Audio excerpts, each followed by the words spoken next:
Welcome, curious minds, to another deep dive. Hey everyone. Today, we are plunging into, well, a set of sources describing a world that's really unlike anything else. It's this sprawling, fantastical saga. The cast of characters is just so wild, you'd think they were plucked straight from a fever dream, honestly. That's a good way to put it. It's incredibly dense. The narrative shifts constantly. Right, so our mission today is to navigate this incredibly rich and, let's be honest, often completely absurd narrative. We want to pull out the core threads, the surprising twists. Yeah, because it is compelling, even with the chaos. You shared the story with us, and it just defies all expectations. History, myth, pure imagination just sort of colliding. Exactly. It's like trying to piece together a historical epic written by someone playing a cosmic joke. A playful, maybe slightly unhinged god, perhaps. It constantly subverts logic. We're going to unpack a story that will probably leave you questioning, well, everything you thought you knew about epic battles and character arcs. Okay, let's unpack this wild ride. Where does it even begin? It kicks off in a truly bizarre fashion. Think Holy Roman Empire. Okay. But it's ruled by Adolf and Stalin as tyrants. Adolf and Stalin, Brr. ruling the Holy Roman Empire together. Together. Their reign is predictably cruel, but their end, well, it's something else. Oh, I remember reading this part. It involves worms. Deadly worms, yeah. Yeah. From the Pyrenees, they somehow cause their downfall. And the sources get weirdly specific about Stalin. No. Apparently, a worm wrapped itself around his penis. Sure. And that led to both their deaths. Wow, okay. That certainly sets a unique tone right from the start, doesn't it? It really does. If you're looking for a conventional hero's journey, this isn't it. Clearly not. This opening alone tells you a lot. It signals that this saga just revels in subverting expectations. Even infamous historical figures get these comically undignified ends. Absurdity often trumps logic here. And it doesn't stop there for them, right? They come back. Oh yeah, death is not the end. The sources say they later reincarnate in the Soviet Union this time. And there's that twist where Adolf comes back as a woman. Exactly. Which Stalin, in his new form, apparently never stops mocking her about. So even in reincarnation, that dynamic is just, well, unique. So while that's happening, our actual initial hero emerges. And he's quite different. Very different. A humble tin miner from Carthage named Cheese. Yes, Cheese. Not exactly Conan the Barbarian. Not quite. He stumbles upon a portal in Stonehenge, of all places. And this portal leads him to all his followers. Directly to them, yeah. And this unexpected alliance becomes really central to the early battles. Battles against the worms, presumably. Against the worm infestation, yeah. And Allah's followers have this unique fighting style. The brooms, right? Wielding 2 brooms, 1 in each hand. And apparently it works surprisingly well against the worms. Okay, brooms versus worms. Got it. It just highlights how quickly this world embraces the bizarre, you know. A tin miner and broom-wielding warriors saving humanity. But the threats keep coming, don't they? It escalates. Oh, absolutely.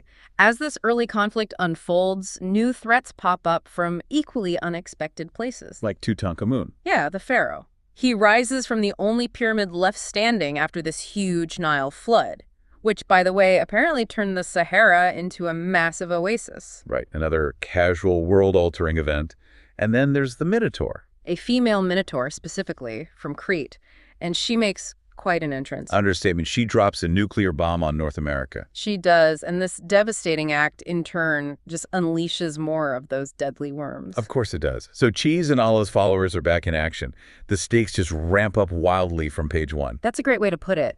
This constant, absurd escalation. It's almost its own kind of method, you know? It keeps you completely off balance. You're always expecting the unexpected.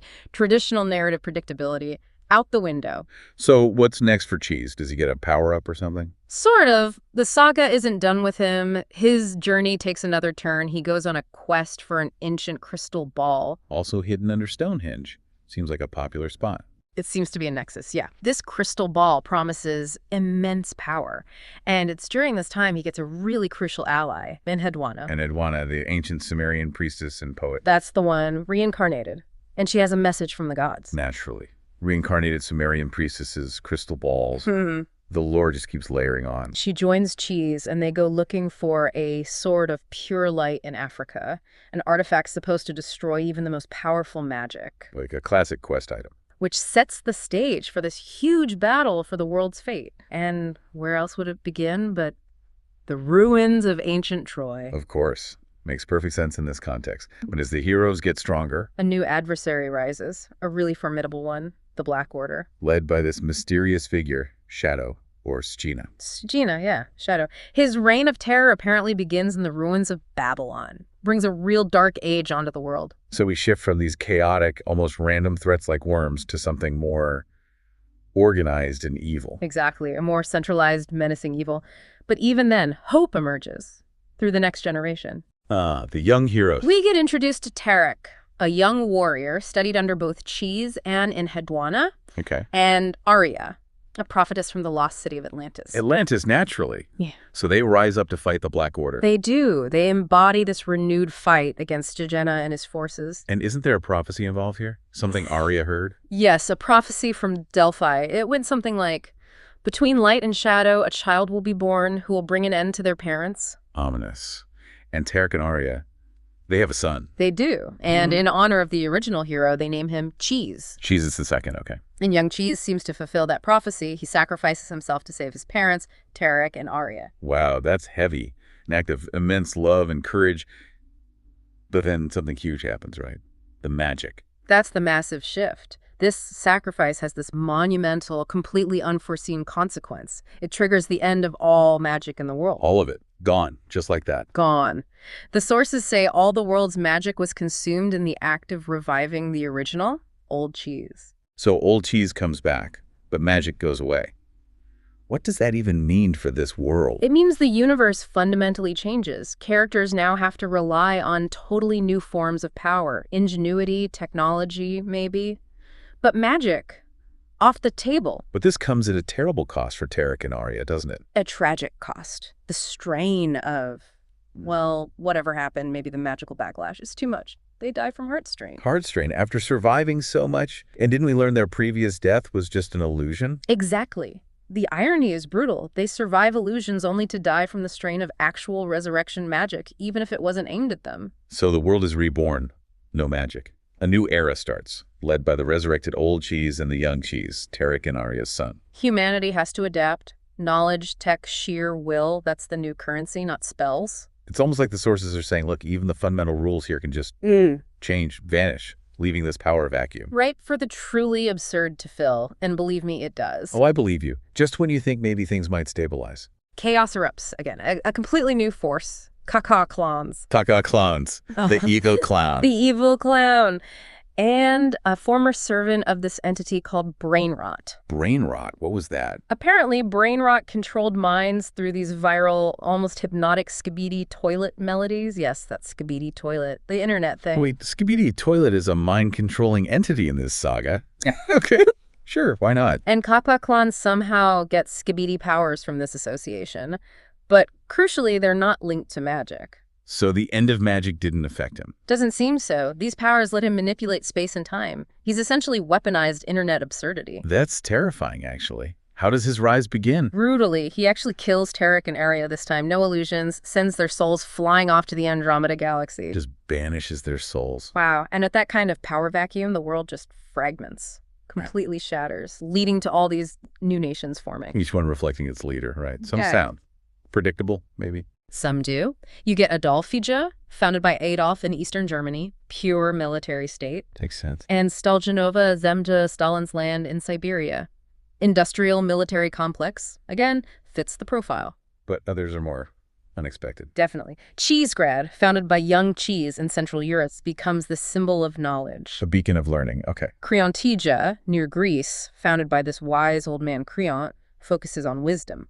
Then there's Skibidija in Southeast Asia, founded by Skibidi Toilet itself, an eccentric nation, as you'd expect. Skibidi Toilet founded a nation, Okay. and Ka-Ka Klonz, He and the Minotaur set up Klonija, their fortified base on Crete. and old Cheese. He founds Allahova Nasija Allah's nation in the Sahara North Africa region, becomes a big trade and cultural hub. We also get Tolidjar. Right, founded by Skibidi Toilet's brother, Tol, in the Amazon. Very ecologically conscious nation. And Nara in Japan. Honoring someone deceased named Nara. Then there's Batonia in Finland, refounded by Baton and Baton, whoever they are. Stibanikra. Founded by Enta Stepanicic after he attacked and renamed Victoria in the Balkans. And then there's Buldozhdaria. Buldozhdaria. Yeah. Founded by Vladimir Buldozha. Yeah. In Alaska. Alaska, yeah.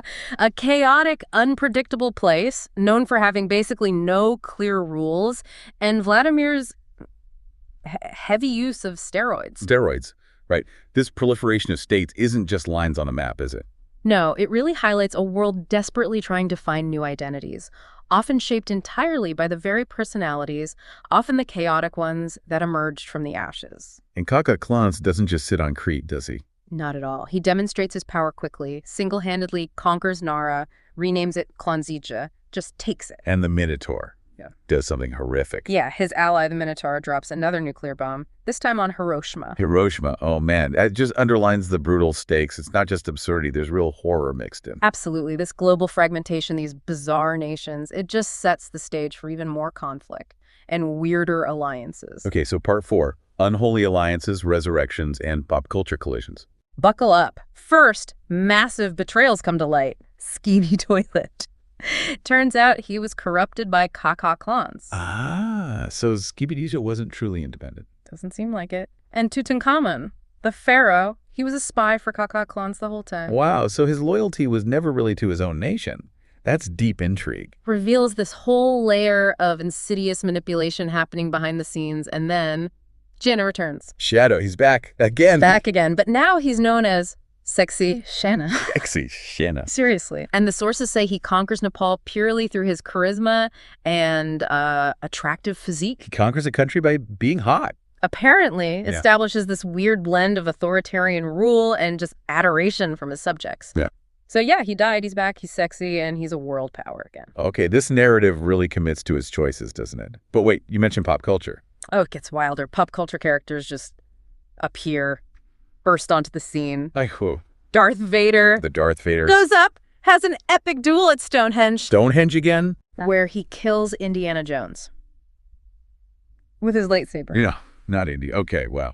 Vader then establishes his own nation, Sikija, in ancient Egypt, using the pyramids as fortresses. So he just takes over Egypt. Seems so. And this isn't just some quirky cameo, right? It feels like a statement about how even iconic figures get totally reimagined through the bizarre, sometimes politically charged lens of this saga. And amidst all this, a flying bus driver. Ivica, the legendary Labranija bus driver, his omnibus gets miraculously modified. It flies. A flying It bus? becomes a mobile government HQ, a symbol of freedom. He becomes this crucial airborne asset in loads of battles. A flying bus is a symbol of freedom. I love it. But cartoon heroes, too. Yeah. Ben 10 appears, uses the most powerful forms, way big, Alien X, fights hard. Does he win? Tragically, no. He dies fighting Darth Vader. Oh, man. Vader's taking out everything. And then, yes, that Harry Potter enters the scene. Harry Potter. Okay, how does that work? Magic is gone. But his power isn't traditional magic here. It comes from his communist spirit. His communist spirit. What? Yeah. He casts spells like collectivization of fire, proletarian strength, solidarity ice. He even summons a red dawn dragon, symbolizing revolution. Communist Harry Potter fighting Darth Vader alongside a flying bus driver. What does that even mean for heroism in this world? Right. It forces you to just throw out all the usual rules about power, alliances, everything. It's completely fluid. And the Cheese family saga continues through all this. They keep coming back. It's this whole cycle of returns. Cheese 3, remember, Turek and Oria's son. After Ka-Ka Klonz banished him, To Andromeda, right? he journeys there, finds these beings called the Luminaries. And this power source, the light vector, Powered by? spark of heart, pure love for home and family. He channels this to return to Earth, bringing a group called the Star Exiles with him. Love-powered space travel. We got it. And later, Cheese 2, the one revived when magic ended, also finds his way back from Andromeda after being banished again.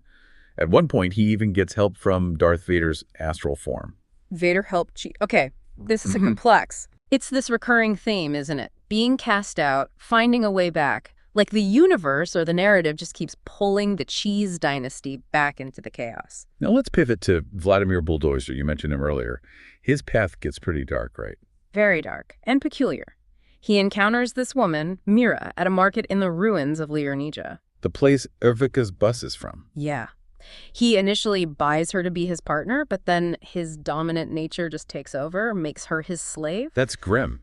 And her end is Bizarre. Utterly bizarre. One night, a cursed bed, apparently an ancient magic weapon someone left lying around, comes to life and just swallows her whole. Swallowed by a bed. And Vladimir, no remorse, just shrugs, destroys the bed, leaves Mira to her fate inside it. Wow. That's chillingly detached. Shows his brutality. And the sheer random danger in this world. After that, he rises to become the mafia king of Serbia, founds the Iron Fist organization, rules through strength and ruthlessness. Did he defend Belgrade? Yeah, brutally defends it against an attack from Ante Stipičić, Right. gets an unexpected assist from Ivica in the flying bus, and Harry Potter, Communist Harry Potter again. using a spell called Lenin's Storm to just decimate the attackers. Lenin's Storm. Okay. After this, Vladimir founds his own state, the Independent Democratic Republic of the Iron Fist, NDRP for short. Covering parts of Serbia, Kosovo, Macedonia, with Niš as Steel City. That's the one. And then comes maybe his most iconic policy. The steroids. Mandatory steroids. Declares them a national pride, implements the Steel for All program, every citizen, mandatory. You heard that right, folks. Mandatory steroids for everyone. Leads to a nation of bodybuilders. Yeah. And as you can imagine, some hilarious logistical problems, wider door frames needed everywhere, protein shape riots, that sort of thing. It's that grounding of absurdity and relatable consequences again, isn't it? Yeah. Even something that wild has knock-on effects. Exactly. Okay, moving into the climax. The Cheese family. Doesn't end well, does it? It's the ultimate price of leadership, paid sequentially. Cheese 1, the original, finally falls in battle against Ka-Ka Klonz, exhausted after years of war. A tragic end for the first hero. Then Cheese 2, the resurrected one, already heartbroken from Andromeda. He's betrayed by his own people, dies in an ambush. Betrayed. Oh, harsh. And Cheese 3, the young, powerful one who came back with the Star Exiles, he meets the most tragic end, perhaps. Ka-Ka Klonz tricks him, uses his very last time manipulation power just to fatally wound him, ensuring his death. Using his last power just for that kill. That's cold. Yeah. A brutal, almost cyclical end for the whole dynasty. It really is, and with the cheeses gone, the nations just collapse. Most of them just vanish. Without leaders, resources, unity, they just fall apart. Only 2 stable states are left standing. Libertyja. Led by Ivica and his flying omnibus, becomes this democratic haven for survivors, covers parts of Croatia, Slovenia, Dalmatia. Rijeka becomes new Libernigrad. On the other one. The NDRP Vladimir Buldozher state, brutal but organized, sustained by his iron fist and the steroid-fueled citizens. So democracy versus steroidal dictatorship. This leads to a political showdown. A fascinating one. This politician from the past, Ivan Pernar, somehow survived everything. Rides a bicycle. Forms the Party of Truth in Libernuja. Pushing for more democracy. Exactly. Greater democracy, transparency. Libernuja then starts putting pressure on Buldozher's NDRP, demanding real elections. And Vladimir's response. Defiant refusal. Sees elections as weakness. Leads to major tension between the last 2 standing states. You might be listening and thinking, how can a world this chaotic ever find stability? And that's exactly what the sources grapple with next. Now, how does that manifest? In perhaps the single most bizarre incident yet, a sword fight between Stalin and Adolf. The sword fight. Okay. Except they're using their hardened penises as weapons. Sorry, could you repeat that? Using their hardened penises as swords, fighting each other Why? to win the love of ultra-sexy Shanna, who has apparently become even more attractive. Stalin and Adolf having a penis sword fight over an even sexier shadow. I have no words. It's pure, unadulterated absurdity. Peak saga, maybe. But guess who actually wins Jenna's heart? Please don't say one of them. Nope. Jack Sparrow. Jack Sparrow. Captain Jack Sparrow. Wins sexy Shanna's heart. Not through force, but through a character challenge. Bravery, intelligence, kindness. So, kindness and wit defeat penis swords. There's maybe a moral in there somewhere, deep, deep down. Perhaps. A very bizarre twist on romance, that's for sure. Okay, so Jack Sparrow gets the girl. What about Ka-Ka Klonz? He still has powers, right? He seems unstoppable. But then, a pivotal intervention. The ancient spirits of Libernuja step in. The spirits of Ivica's homeland. Seems so. They strip Ka-Ka Klonz of most of his godlike powers. He's left with only 1 space manipulation and 1 time manipulation. Use them once and they're gone forever. A classic limited-use ultimate power trope. Makes him vulnerable. Exactly. And then Ante Stepanich returns. Remember him? The one who attacked Belgrade. Yeah. He leads the charge specifically to provoke Ka-Ka Klonz into using those last 2 powers, to render him truly powerless. So the universe itself, or its spirits, seem to be trying to balance the scales. Feels like it. This sets the stage for the last great battle. The final showdown. A cataclysmic conflict. All remaining major factions jump in. Cheesegrad, Nepal, Sexy Shayna's place, Libernija, Darthija, Vader's, Stalin's land, Klonzija, everyone. And who survives? The sources are clear. Only Libernija. Under Ivica's leadership in the Flying Bus, they survived the global war. Just Libernija. Wow. And Ka-Ka Klonz. Finally captured. Stripped of his powers, a real moment of triumph, if temporary. Temporary. Oh no, what now? Just when peace seems possible, a new evil rises, and Morgana Nocturna. Morgana, like Arthurian legend. Seems inspired by it. A powerful sorceress, a former ally of Stalin, emerges from the ruins of Stalin's land. Didn't magic end? Ah, but she wields dark magic drawn directly from the Uriz energy, maybe a different source. Anyway, she attacks Libernija. Leading to? Cheese 2, his final sacrifice. He gives his life to save his friends from Morgana. Oh, Cheese 2 again? Poor guy. Does he appear later, peacefully? Yeah, the sources mention a last peaceful appearance in Andromeda later. But on Earth, that's his end. Morgana is defeated in that battle, but crucially, not destroyed. Leaving a lingering threat, a classic cliffhanger. Exactly. And this brings us to the absolute final fate of the Cheese dynasty. Remember Ka-Ka Klonz banished Cheese too? To Andromeda, yes. For the last time. For the last time. But in this really poetic twist, far from Earth's endless wars, Cheese 2 ultimately finds Cheese 1 and Cheese 3 in Andromeda. They're all there, together. All three cheeses, reunited in Andromeda, where they finally achieve peace and create a new life. A quiet, almost serene closure to their incredibly tumultuous saga. Wow. So after that just incredible journey through worms, tyrants, cheese miners, clowns, communist wizards, steroid dictators, flying buses, we're left with a world utterly transformed. Its history is this insane tapestry. Heroism, absurdity, endless cycles of conflict, rebirth. What began with medieval tyrants meeting a bizarre end evolved into this cosmic saga spanning galaxies. Indeed. We've seen characters die multiple times, come back, change sides, find love in the absolute weirdest circumstances. What Venus sword fights. Exactly. This saga isn't just a collection of what happens next. It constantly challenges our ideas about power, fate, heroism itself. It really makes you ask, in a world shifting this constantly, where does true power even lie? Is it brute force like Bulldozer?